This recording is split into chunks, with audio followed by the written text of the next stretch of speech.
அகிலத்தின் அன்பான சொந்தங்களுக்கு இனிய வணக்கம்.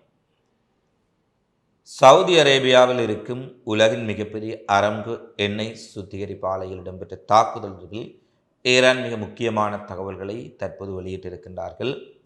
பஹ்ரைனில் அமெரிக்க படைகளுக்கு பேரிழப்பை ஏற்படுத்தி இருக்கக்கூடிய ஈரானின் மிகப்பெரிய ட்ரோன் தாக்குதல் பதிவாக இருக்கின்றது. நேற்றைய தினம் இரவு முழுவதும் நடுங்கும் வகையில் இஸ்ரேல் மீது ஏவுகணை மழை போன்று தாக்குதலை ஈரான் நடத்தியிருக்கிறார்கள். இந்த நிலையில் போர்க்களத்திலும் பிராந்தியத்திலும் நடைபெற்ற பிந்திய மிக முக்கியமான நிகழ்வுகளை இந்த காணொளியில் புதுப்பிக்கப்பட்ட தகவல்களை காணலாம். நேற்றைய தினம் இரவு முழுவதும் நூற்றுக்கணக்கான பாலிஸ்டிக் கெப்பசோனிக் ஏவுகணைகளை கொண்டு இஸ்ரேல் மீது மிக கடுமையான தாக்குதலை ஈரான் நடத்தி இருக்கின்றார்கள். ஏற்கனவே மக்களுக்கு அறிவுறுத்தல் வழங்கப்பட்ட பின்னர் அந்த தாக்குதல்கள் நடத்தப்பட்டதால் உயிரிழப்புகள் குறைவாக இருந்தாலும் மிகப்பெரிய அளவில் இராணுவ பொருளாதார இலக்குகள் தாக்கியளிக்கப்பட்டிருக்கின்றன என்ற செய்தி வழியாக இருக்கின்றது.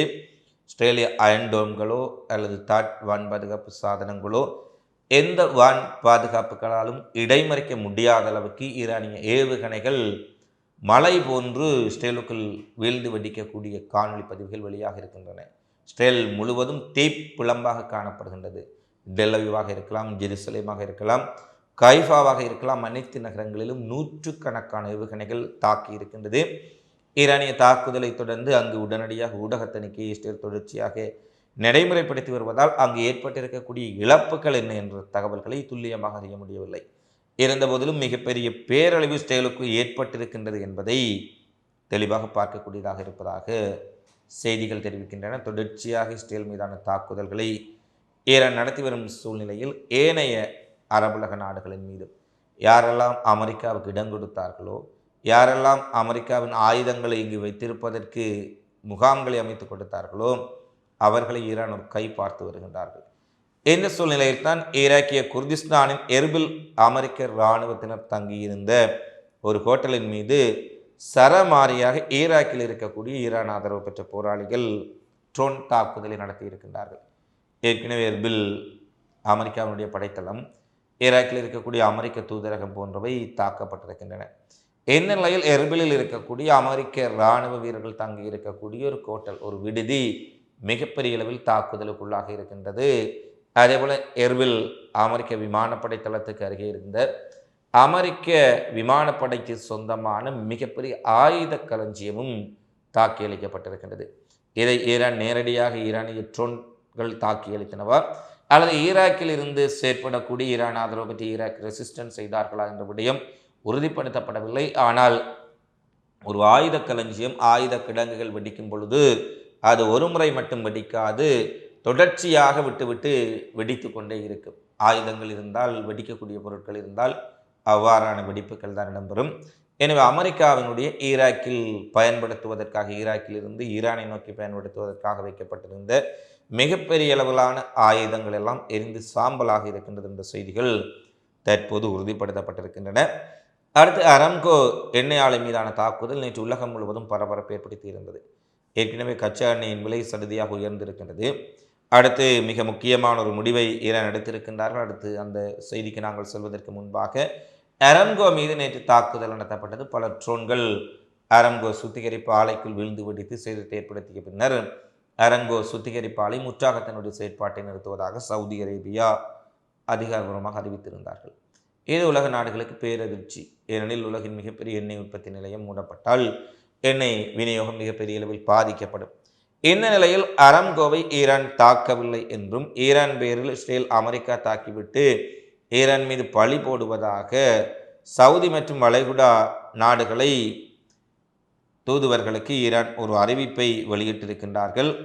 ஈரானை தாக்குவதற்கான முழு செலவையும் மனித அழிவையும் அரபு நாடுகளை ஏற்றுக்கொள்ளச் செய்வதற்காக ஈரான் செய்யாத தாக்குதல்களையும் இவர்கள் நடத்திவிட்டு ஈரான் மீது பழியை போட்டு ஈரானுக்கு எதிராக ஒட்டுமொத்த அரபுலகத்தையும் திருப்பிவிடக்கூடிய ஒரு சதி நடவடிக்கையும் தற்போது இஸ்ரேல் மேற்கொண்டு வருவதாக ஈரான் செய்திகளை வெளியிட்டிருக்கின்றார்கள்.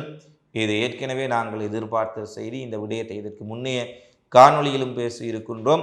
குறிப்பாக ஈரான் வளைகுடா நாடுகள் மீது தாக்குதல் நடத்தினாலும் அந்த நாடுகளில் இருக்கக்கூடிய அமெரிக்க இராணுவ தளங்கள், அமெரிக்க தூதரகங்கள், அமெரிக்க இராணுவத்தினர் தங்க வைக்கப்பட்டிருக்கக்கூடிய கட்டிடங்கள், அமெரிக்க இராணுவத்திற்கு உதவிகள் வசதிகள் மற்றும் பல்வேறுபட்ட அனுசரணை செய்யக்கூடியவர்களுடைய இடங்களே தாக்கப்படுகின்றன. பொதுமக்களுடைய இடங்கள் எவையும் அங்கு இலக்கு வைக்கப்படவில்லை என்பது குறிப்பிடத்தக்கது.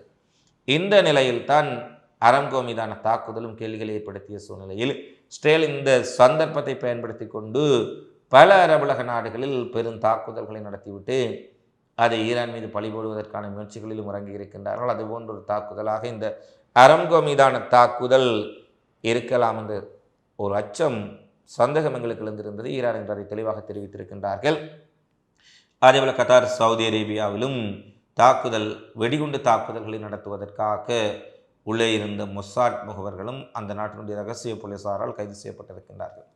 எனவே ஈரான் ஒரு ஆபத்தான ஒரு நிலையை சந்திக்கின்றார்கள். ஈரான் அங்கிருக்கும் அமெரிக்க நிலைகளை தாக்கும் பொழுது பொதுமக்கள் ஒன்று கூடக்கூடிய இடங்கள், பொதுமக்களின் உடைய பகுதிகள் மீது மிகப்பெரிய தாக்குதலை நடத்தி அரபுலக நாடுகளில் உயிரிழப்புகளை ஏற்படுத்திவிட்டு ஈரானுக்கு எதிராக அந்த நாடுகளையும் மக்களையும் திருப்பக்கூடிய வேலையை இஸ்ரேல் செய்வதற்குரிய வாய்ப்புகள் மிக மிக அதிகம். ஏனெனில் இஸ்ரேலுக்கு இதுபோன்ற நடவடிக்கைகள் கைவந்த கலை.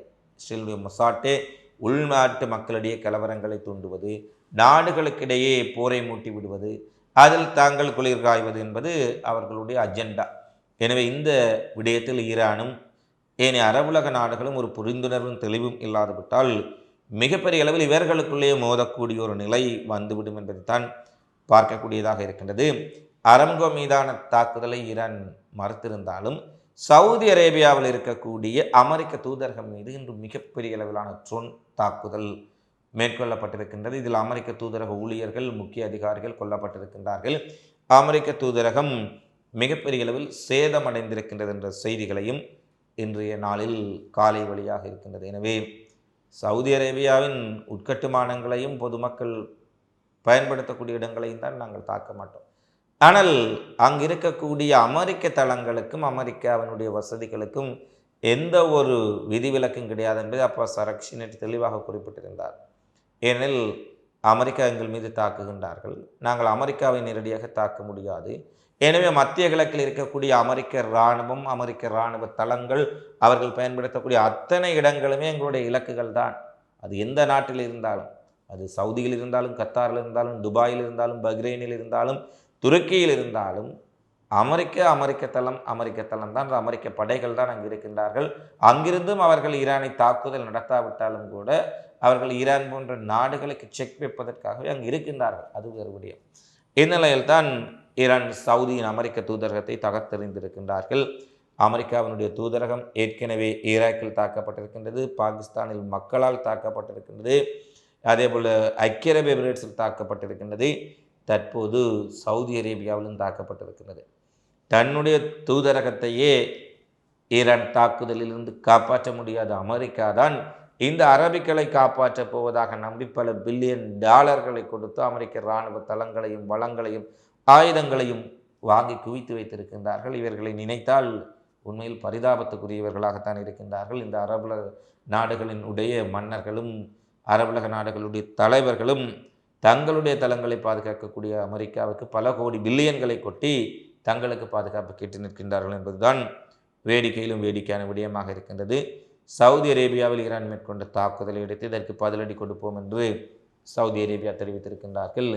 இவர்கள் என்ன பதிலடி கொடுக்கப் போகின்றார்கள்? இவர்கள் என்ன செய்வதென்றாலும் அமெரிக்கா தான் செய்ய வேண்டும். எனில் அமெரிக்காவுக்கு பின்னால் ஒளிந்திருப்பவர்கள். அடுத்து உலக நாடுகள் அனைத்தும் எதிர்பார்த்த அல்லது உலக பொருளாதார அரசியல் வல்லுநர்கள் தெரிவித்த ஒரு ஆபத்தான முடிவை ஈரான் எடுத்திருக்கின்றார்கள். ஹார்முஸ் நீரிணை ஜலச்சந்தி முற்றுமுழுதாக மூடப்படும் என்ற அறிவிப்பு ஈரான் IRGCயினுடைய தலைவரால் வெளியிடப்பட்டிருக்கின்றது. இதற்கு முன்பும் ஹார்முஸ் ஜலச்சந்தியை மூடுவதாக ஈரான் அறிவித்திருந்தாலும் கூட அதை பெரிய அளவில் ஒரு இறுக்கமான ஒரு கடைப்பிடிக்கும் விதத்திலோ அல்லது ஒரு அதிகாரபூர்வமான அறிவிப்பாகவோ வெளியாகவில்லை. ஹார்முஸ் ஜலச்சந்தியை பயன்படுத்த வேண்டாம் என்று ஒரு சிறிய அறிவிப்பு தான். அது பின்னர் அமலில் இருந்து எடுக்கப்படலாம் என்று நம்பப்பட்டது. ஆனால் நேற்றைய தினம் அயதுல்லா அல் கமேனி கொல்லப்பட்ட பின்னர் 2 நாட்கள் கழித்து ஹார்முஸ் நீரிணை முற்றுமுழுதாக மூடப்படுகின்றது. இந்த நீரிணை வழியாக எவராவது நுழைய முயன்றால் அவர்கள் மீது தீ வைத்து கொளுத்துவோம், அந்த கப்பல்களை கடலின் ஆழத்தில் புதைத்து விடுவோம் என ஈரான் அதிகாரபூர்வமாக எச்சரித்துள்ளது.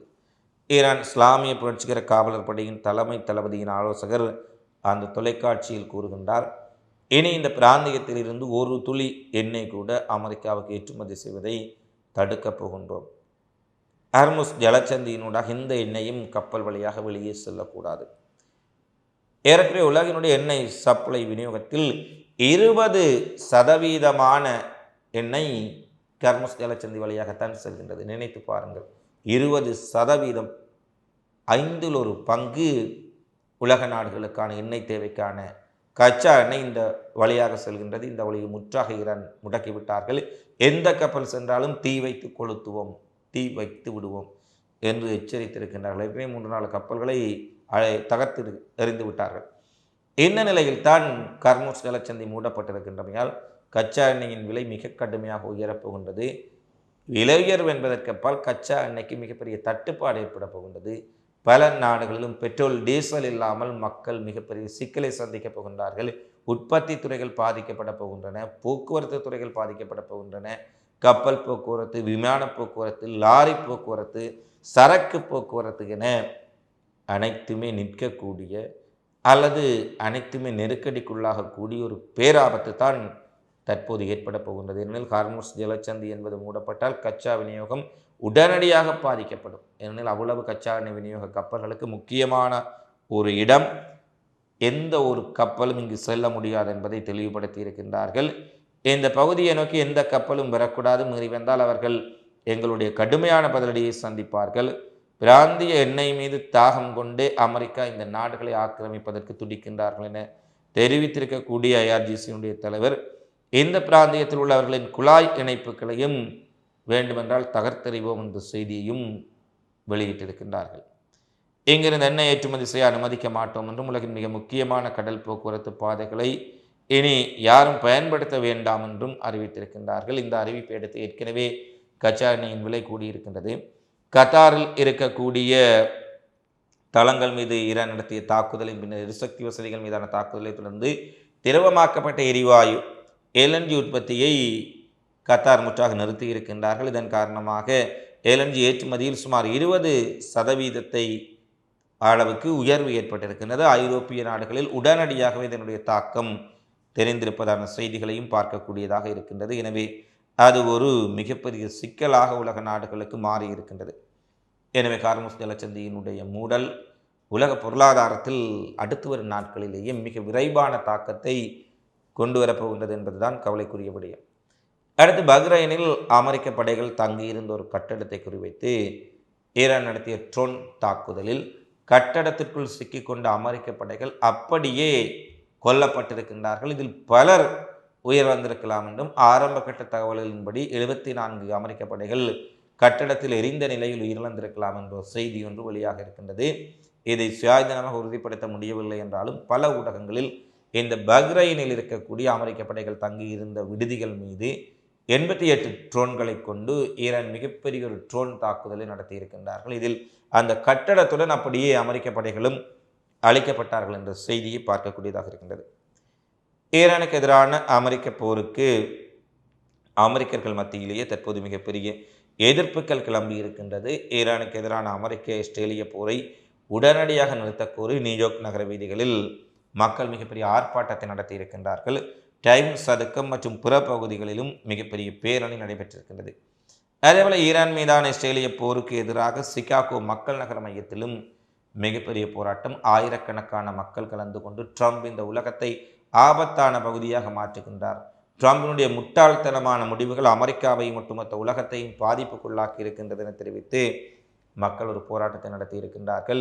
எனவே அமெரிக்க மக்கள் தாங்களாக விழித்து கொண்டு இந்த ஆளும் ட்ரம்ப் அரசுக்கு எதிராக மிகப்பெரிய போராட்டங்களை நடத்தினால் மட்டுமே ஓரளவுக்கு இந்த யுத்தத்தினுடைய போக்கை மாற்ற முடியும் என்பதும் இங்கே ஒரு மிக முக்கியமான விடயம்.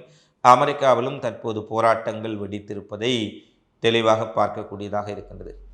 அடுத்து ஈரானுடன் மோத வேண்டாம் என்றும் தெரிவித்து, ஈரானுடன் நீங்கள் கூட்டணி வைத்துக் கொள்ள வேண்டும் என்றும் தெரிவித்து, அமெரிக்க படைகளையும் முகாம்களையும் உடனடியாக வெளியேற்றுமாறும் பஹ்ரைன் முழுவதும் ஒரு மிகப்பெரிய போராட்டங்கள் வெடித்திருக்கின்றன. பஹ்ரைன் அரசு எவ்வளவுதான் அமெரிக்கா, இஸ்ரேலியர்கள், சியோனிஸ்டுகளுடன் உறவு கொண்டாலும் அங்கிருக்கும் மக்கள் மிகப்பெரிய அளவில் அமெரிக்காவுக்கு எதிரான மனநிலையில் இருக்கின்றார்கள். ஈரான் அதியுச்ச தலைவர் கமேனியினுடைய மரணம் அவர்கள் மத்தியிலும் பெரும் கோபத்தை ஏற்படுத்தி இருக்கின்றது. இந்த சூழ்நிலையில் தான் இமாம் அயதுல்லா அல் ஹமேனியின் மரணத்தின் பின்னர் இங்கு அமெரிக்க படைத்தளங்களை உடனடியாக வெளியேற்ற வேண்டும், அமெரிக்கர்களை வெளியேற்ற வேண்டும் என தெரிவித்து மிகப்பெரிய போராட்டத்தில் அங்கு இருக்கும் மக்கள் இறங்கி இருக்கின்றார்கள். ஒரு கட்டத்தில் போராட்டக்காரர்களுக்கும் காவல்பணியில் ஈடுபட்ட போலீசாருக்கும் மிகப்பெரிய மோதல் ஏற்பட்டு பல இடங்களில் கலவரங்களாக வெடித்திருக்கின்றது.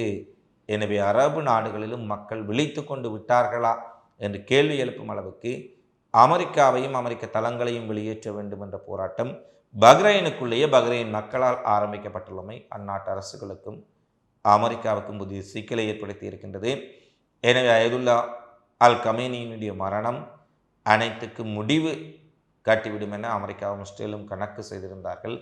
ஆனால் அயதுல்லாவினுடைய மரணம்தான், இமாம் கமேனியினுடைய மரணம்தான் இவை அனைத்துக்கும் தொடக்கமாக மாறி இருக்கின்றது என்பதுதான் இப்போது இஸ்ரேல் அமெரிக்கர்களுக்கு மிகப்பெரிய நெருக்கடியாக மாறியிருக்கின்றது.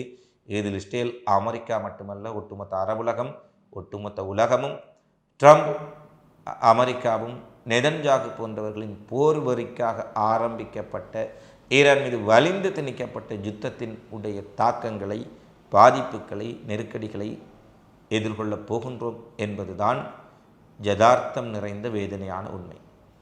இந்த காலைப்பதிவு தொடர்பிலான உங்களது மதிப்புமிக்க கருத்துக்களையும், உங்கள் பிரதேசங்களில் இருக்கக்கூடியதை பார்த்து கொண்டிருக்கக்கூடிய மக்கள், பார்த்து கொண்டிருக்கக்கூடிய உங்கள் நாடுகளில் இருக்கக்கூடிய இந்த சிக்கல்கள் ஏற்படக்கும் மிகப்பெரிய பிராந்திய போர், உலகப்போர் தொடர்பான உங்களுடைய கருத்துக்கள், உங்கள் நாடுகளின் தற்போதைய பாதுகாப்பு நிலைமைகள் குறித்தும் தவறாமல் கமெண்ட்ஸில் பதிவிடுங்கள் என கேட்டுக்கொண்டு மீண்டும் அடுத்த காணொளியில் சந்திப்போம். நன்றி, வணக்கம்.